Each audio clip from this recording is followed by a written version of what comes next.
Baby Jane Doe's skeletal remains were found on the side of the road inside a TV cabinet. The face of this little girl has haunted investigators in Georgia for decades. She was about 3 or 4 years old when her body was found in the Millwood area of Ware County, Georgia.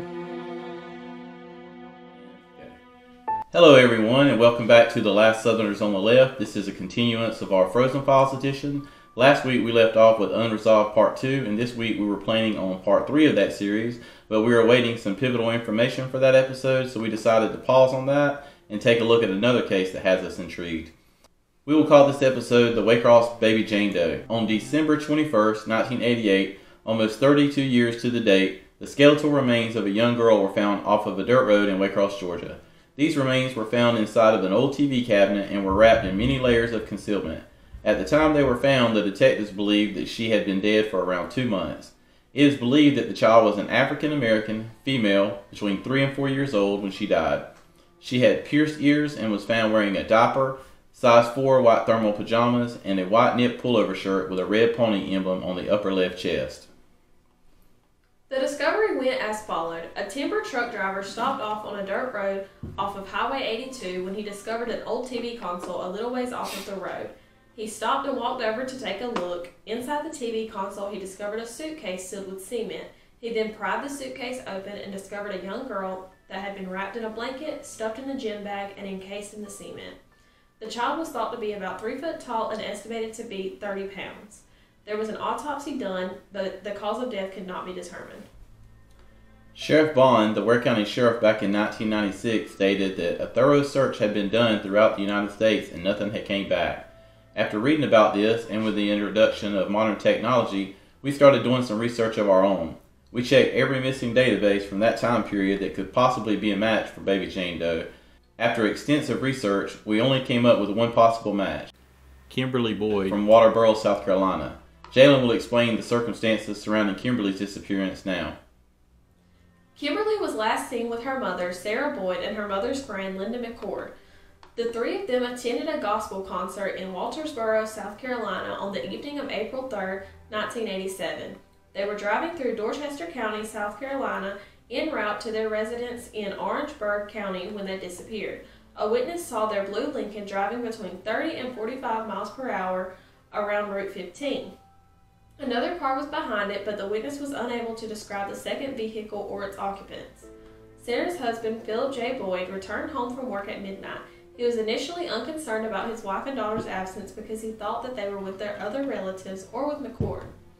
When Sarah and Kimberly hadn't returned by 6 a.m. the next day, Philip notified the police.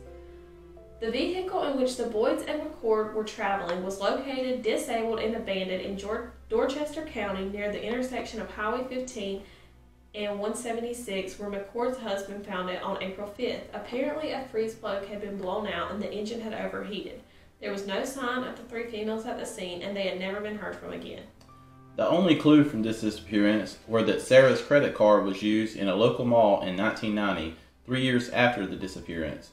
Police stated that the signature was barely legible and didn't match Sarah's writing. The identity of the credit card user has never been established. Foul play is suspected in McCord and Boyd's disappearances. So while the timing does stretch from April 3rd, 1987, which was Kimberly's disappearance, until December 21st, 1988, the time Baby Jane Doe was found, there are some things to consider and keep in mind. Baby Jane Doe's actual time of death was estimated to be a couple of months prior to being found. There is no way to know when her actual death was or how long she was preserved in cement.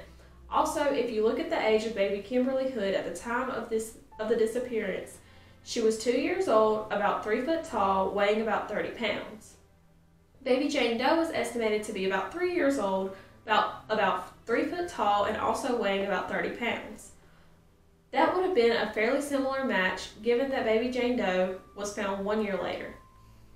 So given the similarities as well as the time periods, it would be plausible to consider that baby Kimberly could have been picked up by a truck driver assisting Sarah Boyd and Linda McCord, kidnapped, and later murdered. And baby Jane Doe having been found off of Highway 82 in Waycross, it could be possible that one of the routes this truck driver would have taken and disposed of the body on that route.